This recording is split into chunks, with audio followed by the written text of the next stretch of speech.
My brother's here. The first time the 3-year-old daughter went to my in-laws' house, she pointed to the old barn and said that. I was shocked by those words.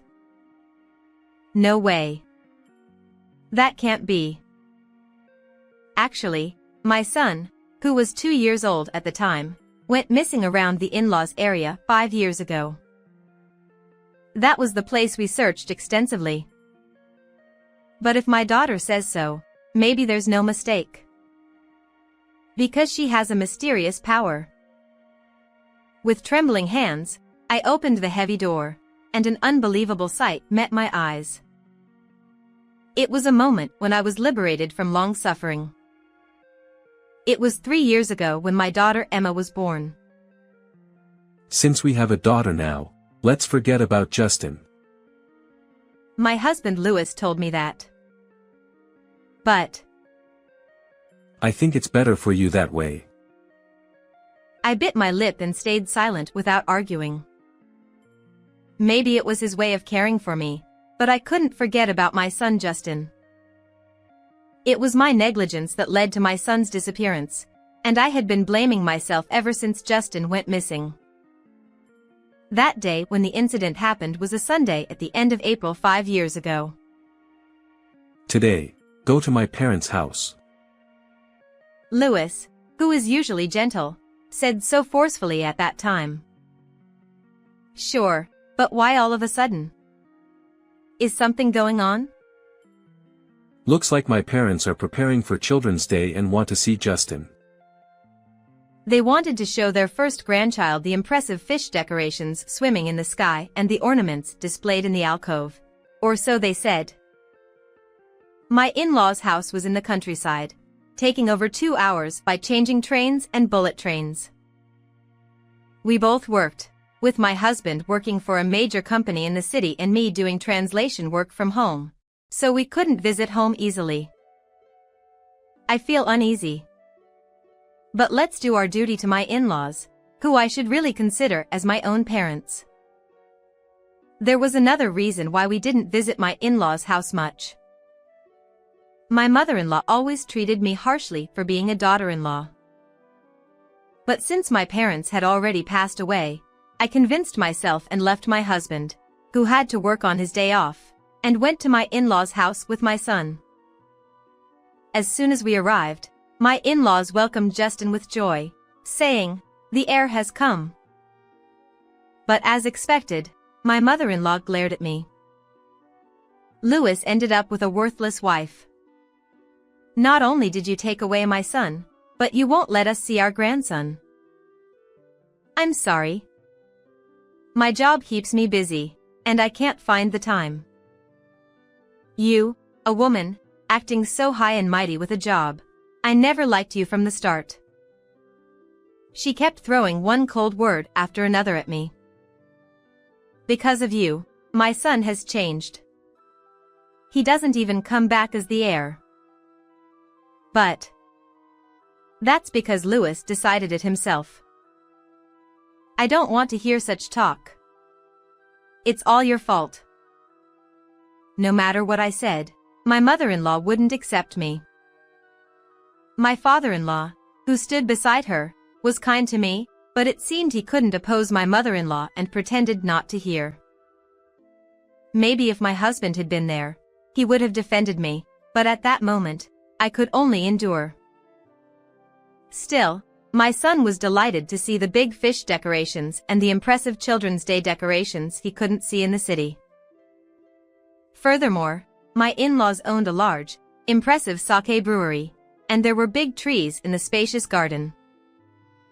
Mom, here. Take it. Approaching me and holding out his hand was a flower petal. He gave me a present. Thank you, Justin. As I replied, Justin smiled satisfactorily. Then I was called by my father-in-law. Sorry, but could you help carry the luggage? He asked me to carry about 10 large cardboard boxes loaded on the truck into the barn. Come on, big guy, let's go. I took my son's hand as he squatted under the tree looking at the flower petals and decided to leave him with my mother-in-law indoors. While I help your husband, please take care of Justin. Whatever.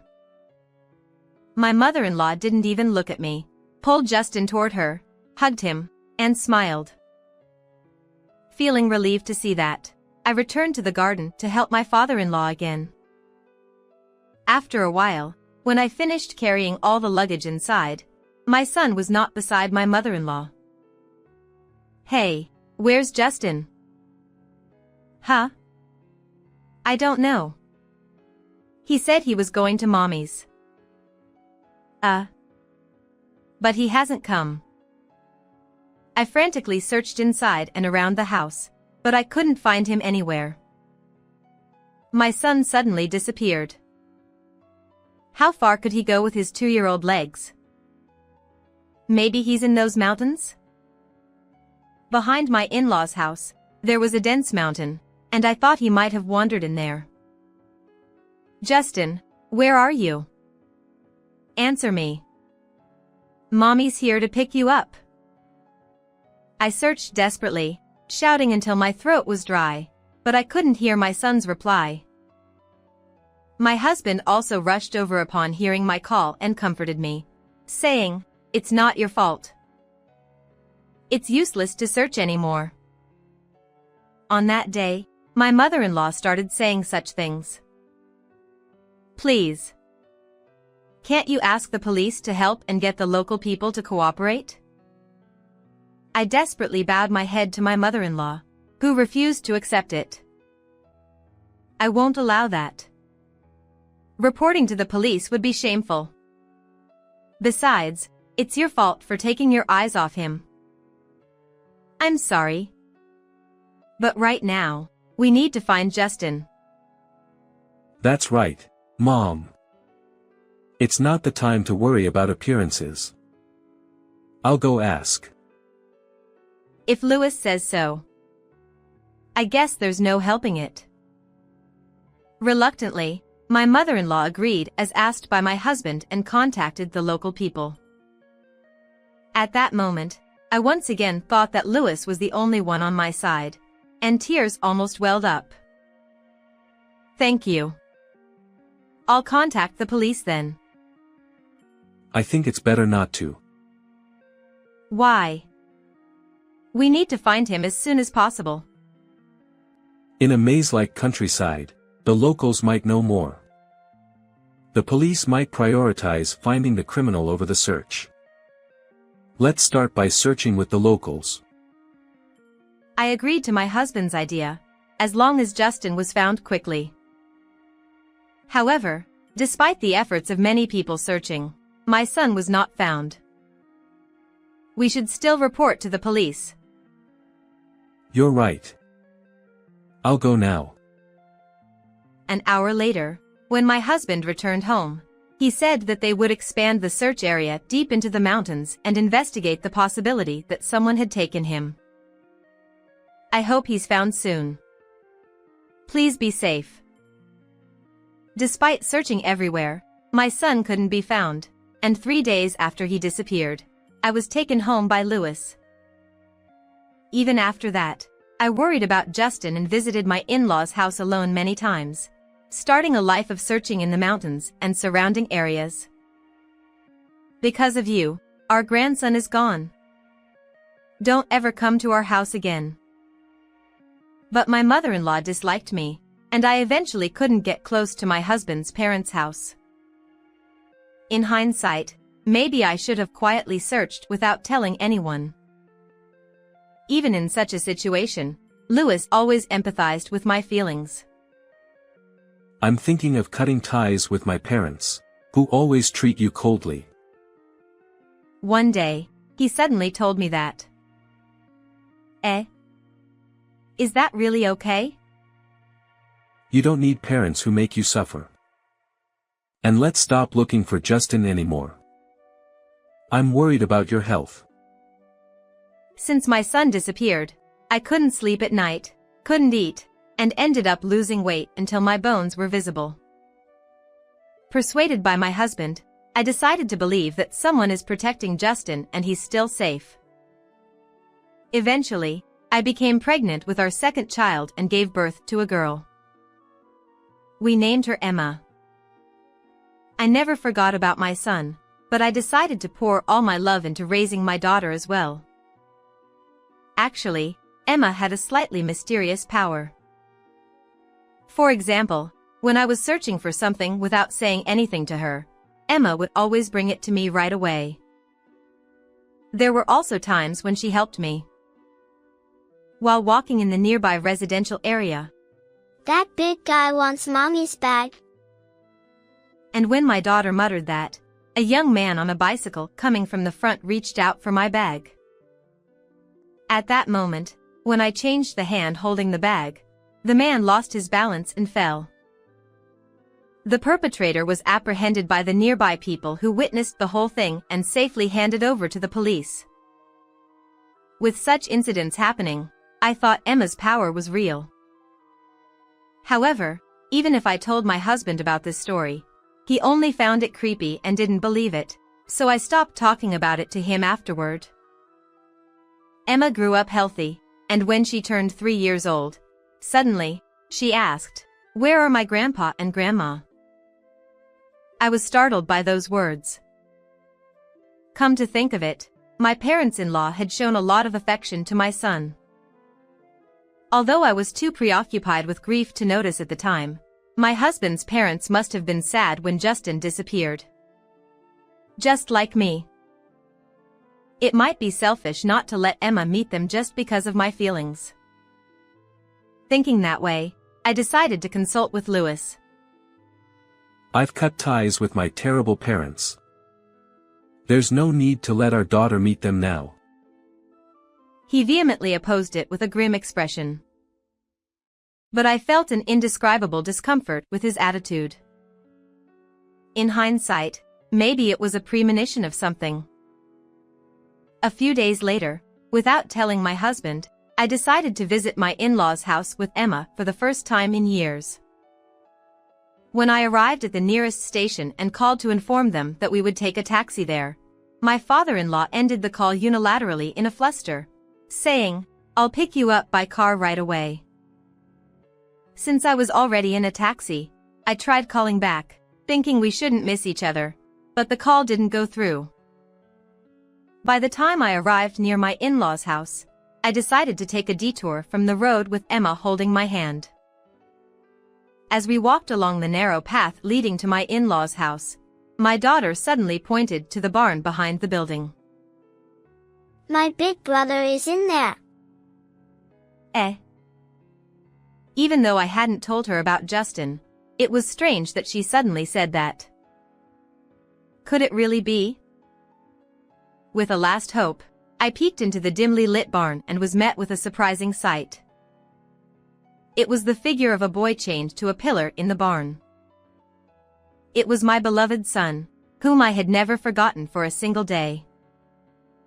Justin. I frantically went around to the entrance of the barn, but it was locked and I couldn't get in right away. I swung the hatchet that was nearby over and over again, and somehow managed to unlock it, perhaps because the key was rusty and old. I finally found you. Tears overflowed as I hugged my son. Who are you? Are you going to help me? Looking puzzled, Justin stared at me, and I said, "Let's get out of here right away." He looked worried and said, Grandpa and Grandma locked me up. I wonder if this is okay. "Might that be true?" I was so shocked that I lost my words. Surprisingly, my husband's parents were involved in the incident of my son's disappearance. "I'm your mommy. I've been looking for you all this time."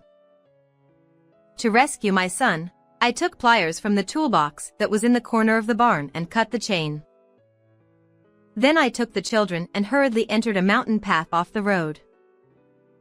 This was a part of the mountains that I had entered many times to search for Justin, so I had a little familiarity with the area. First, I need to contact Lewis. Thinking so, I took out my phone from my bag, and although I was so focused on rescuing my son that I didn't notice, there were tons of missed calls from my husband. Hello, it's you? Finally got through. I'm heading to my parents' house. Don't talk to the locals. My husband started saying incomprehensible things like not trusting the locals. Even though I hadn't told him anything, Lewis knew that we were at my in-laws' house.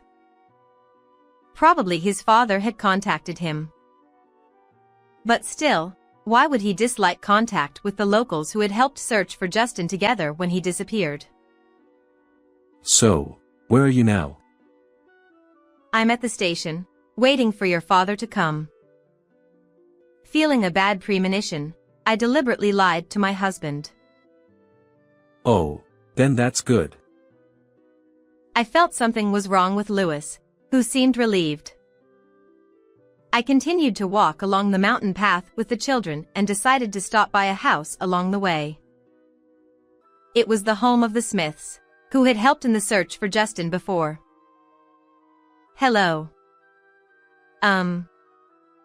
Justin has been found. When I spoke up, they looked very skeptical. What are you talking about? He was found right away after you left, wasn't he? Eh? What do you mean? We were told that he was found in the shed right after you left. That's impossible. I was bewildered, and Mr. Smith explained further. But it turned out that they had been told by my parents-in-law that since our son's wife ran away with another man, we are raising Justin in that house. That's a lie. I vehemently denied it, and Mr. Smith twisted his head, saying, "It seems like the story we heard was different." The locals believed the story from my in-laws because they occasionally saw my husband return to his parents' house, and they had seen Justin at his entrance ceremony. So, does that mean Lewis was also involved in deceiving me? That's too much. I trembled with regret at the fact that my son had been torn away from me all this time. At that moment, Emma gently held my hand. Mommy, I'm glad my big brother was found. Smiling, she held hands with her newly met brother Justin with her other hand. Justin looked at Emma with confusion, and then looked up at me.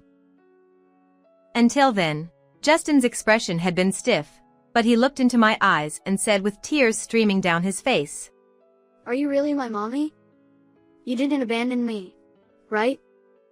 I haven't forgotten you for a single day. We'll be together forever from now on. Justin nodded silently.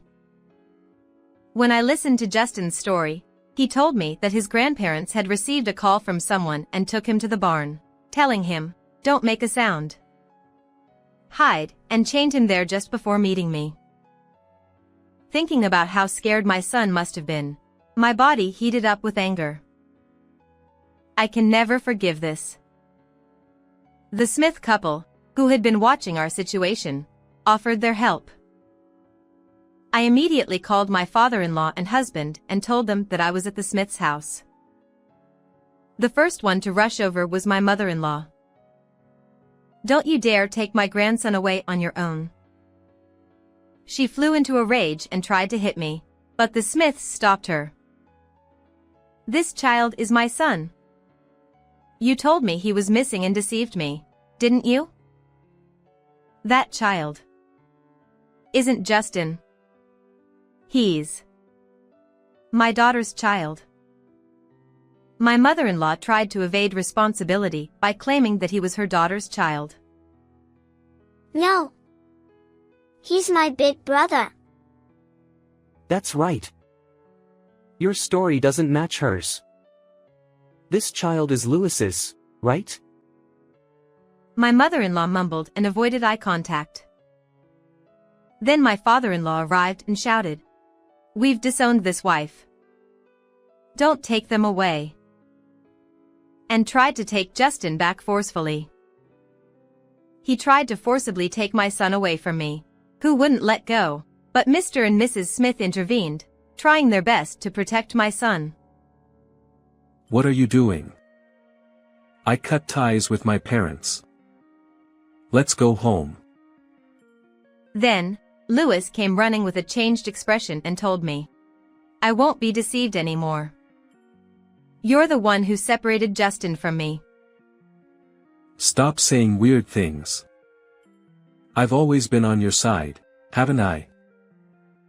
I glared sharply at my husband, trying to evade the issue. I can't trust you. I've decided not to let go of this child. I don't know what you're talking about. Justin is gone. Give up. My husband continued to deny the existence of our own son, who was right in front of him. Upon hearing this, Justin, with a tense expression, asked, Am I not your child? I don't know anything about you. Nevertheless, Lewis continued to shower him with harsh words. I won't forgive you. This time I'll go to the police and tell them everything. Even if you do that, it'll just be laughed off as a family dispute. My husband tried to escape somehow, but it didn't work out. There's evidence. Actually, I had detailed records of what happened when Justin disappeared, thinking it might be useful someday. I had recorded every little thing that happened afterward as well. So, I took a picture of my son chained in the barn with my phone and kept it. I don't know about that. It's all what the parents did. It has nothing to do with me. Lewis. What are you saying now? Didn't you say you'd hand Justin over as an heir in your place? Mom, stop it. Don't say anything more. As my mother-in-law argued with my husband and tried to act like she didn't know anything, they finally started to quarrel. Amidst their attempts to justify themselves, all the truths became clear. On the day my son disappeared, Lewis and his parents had conspired together, telling my son, "Let's go play," and took him to the car parked a little away. Then they temporarily left him at his aunt's house in a distant town, and when things cooled down, they brought him back to their house, and his grandparents took care of him. No matter where I searched, I couldn't find him. So, you disowned your parents and made sure they didn't come near here. That's right. But still, you brought Emma here without my permission. If you hadn't done that, none of this would have been exposed. This incident was prompted by my husband, who was being blamed by his parents for not having an heir and wanted to continue living in the city. So he plotted to hand over our son as his substitute. That's despicable. You only think about yourself. But what else could I do? I hate the countryside. I had no choice but to give up Justin. Even if I told you, you would have opposed it, right? Of course. There's no way I could let go of my own child. At that time, Lewis defending me was also an act by my mother-in-law and husband to prevent me from reporting them.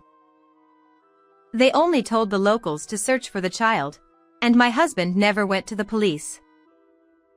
I was completely deceived. I'm sorry. So let's not go to the police. Justin is fine, as you can see. That's right. I raised him with love. Isn't that enough? Besides, we're not family. Even my father-in-law bowed his head and begged, but I firmly refused them, rejecting their pleas. At that moment, the sirens of the patrol car, which the Smiths had reported, approached. The arriving police officers were shown a photo of my son chained, and my in-laws and husband were taken away. Afterward, my husband and in-laws were interrogated and arrested. I divorced Lewis and decided to claim $30,000 in compensation and $300,000 in child support for both children. Furthermore, I demanded $20,000 in compensation from my in-laws. Afraid of the heavy charges, my in-laws relinquished their land and property and agreed to pay in a lump sum. Since my husband was found guilty, he was fired from his company and now works multiple jobs to make payments. By the way, my in-laws put their house up for sale, but it ended up unsold, and they still live in the same place. However, they are seen with disdain by the locals and live in isolation. It's only natural since they deceived everyone, isn't it? I now live peacefully with my 2 children, away from my husband's knowledge. Justin has more smiles now and gets along well with his sister Emma, and I am very happy now. How was this story for you? Please subscribe to the channel as well. Well then, see you again in the next video.